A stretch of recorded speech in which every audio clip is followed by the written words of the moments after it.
to do it? And does it matter when you're looking at the winning goalie versus the losing goalie in that series? Okay, I'm not going to go all the way back, but I'm telling you it's there, and it's pretty fascinating. It's typically about one goal every five high danger chances. So you can imagine a 2-on-1, a breakaway, those screen deflections that are difficult. The Stanley Cup winning goalies are stopping them at a high rate. I'll run you through a couple because I thought this was interesting. Bobrovsky, the year they lost 3 years ago to Vegas, he was giving up one goal every 2.3 high danger chances in the final, in the same series that Adin Hill was only allowing one goal every five. So that was the real separator in that series. Adin Hill made the bigger of the saves. Now you go back to last year, Edmonton outscored Florida in the final series 23-18 over the 7 games. Now, last season, Skinner had 41 high danger chances in that series. He only allowed 9 goals. So I think this is why Florida, seemingly better team than Edmonton going into the season. If Edmonton's saying to themselves, we can strengthen ourselves in other places, we'll be okay in net if we can just hedge, that Skinner will do what he did last year, which is a solid series. 9 high danger goals against on 41 is 1 every 4.5, which means you could say, again, evaluating Skinner, is he good enough? That's the only thing we need to have happen. He has to operate around 3.5 to 4.5. He did it already. Let's lean on him for this year. And I think that's why they gambled on it. Go to this year, though. Skinner has faced 25 high danger chances over the 3 games. He's allowed 13 goals on those 25. That's a .480 save percentage. It's 1 goal every 1.9. So if Stanley Cup winning goaltending is between 4 and 5, and you're only getting, you're getting 1 goal every 1.9, you're in trouble. Bobrovsky, comparatively, 1 goal every 5 so far in the Stanley Cup final. So yes, are they getting goalied? They are, because Bobrovsky is overplaying where he should be, and Skinner is significantly underplaying where he should be. All the while, Edmonton has more high danger chances over 3 games than Florida does. Just looking at goalies, like apples to apples with the goalies.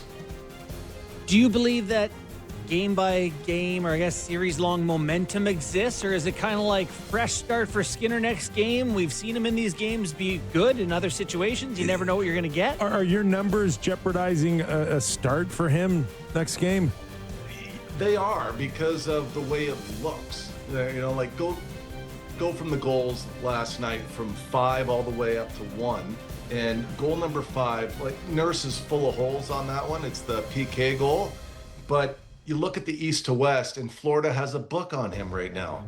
They know that when the puck is low, he's going to be in a reverse. And to me, Skinner, if it was me, I wouldn't be down in a reverse there, because he doesn't move well enough out of it. The puck goes east to west, and it's 23 east to west chances faced in the playoffs, 9 goals against. That's a big number. The breakaway goal is goal number 4. And when Bennett scores that one, I'm looking to myself and I'm like, geez, that looks like he could have done anything and scored. He looked relatively easy to beat.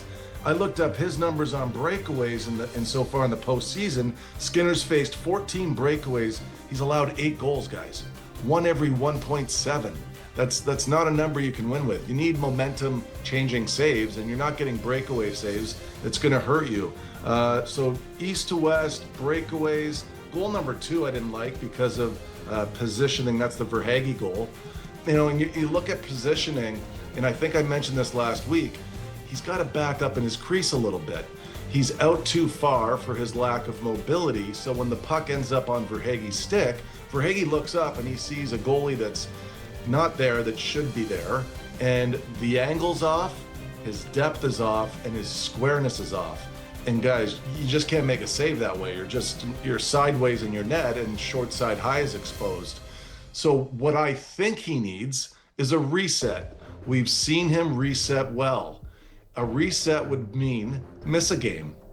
If it doesn't work out, you're still going back to Edmonton. You can steal one there, steal one back in Florida, and you might be in a position to, get to a game 7 again. But I think that right now, He's lost his way a little bit. The pressure is so overwhelming. It's so overwhelming. And I think that right now, if you go to Pickard, he can play that way as far as ante up and you can rally behind him. But I think that's their only opportunity. Give Skinner a rest here to take a deep breath. What'd you think of when they pulled him?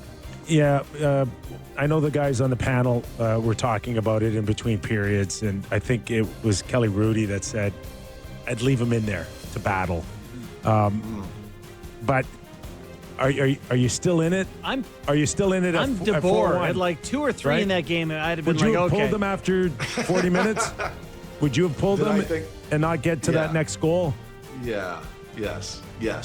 Full body of work, yes. He hasn't had a great series. It's almost like Skinner is one of those guys, like when you see this here, guys. He's on his belly at the showing hash right marks. now, the first goal of the game. There's the Verhagen That's one. a But the nasty first goal shot, of the though, game, Belly. I know, but he was way off for me. Like, he didn't have angle, he didn't have squareness, he was deep. You're not going to get a save there. But again, the first goal, it's there's a lot there, and it's a broken play, but he's all over the place, and it's the panic button is being hit.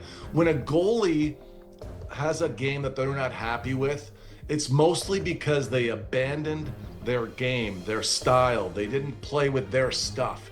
And as soon as he chases outside the post like that, that's not the way he wants to play. He knows it. And that would really infuriate him because, look, I didn't even play my game. Guys, there's so much pressure. I'm going to tell you a quick story. All right, so it's 2009. We are up 3-1 against Washington, and we are handing them the series because we were about to anyway, because Torts throws the water bottle into the stands and gets suspended for a game. Now, that hurt everybody, and I remember saying to my wife, you know what, we're up 3-1 right now, but it doesn't feel like it because that's just how well Hank is playing at this point.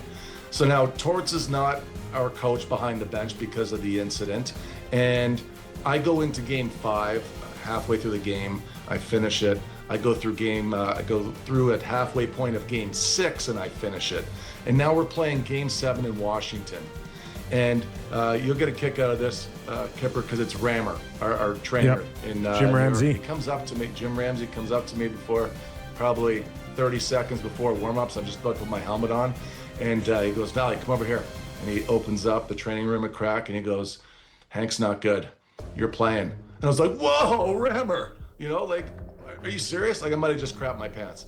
And he goes, I'm going to go tell Torts. I'm like, whoa. Before you tell Torts, at least see if you can find Benny, our goalie coach. And he finds Benny, brings him in, talks. Like, Hank was just going through it. I mean, he was like Denny Lemieux because we shouldn't have been at 3-1. And then he was getting torched in 5 and 6. And now all of a sudden I'm going in. And finally, Rammer comes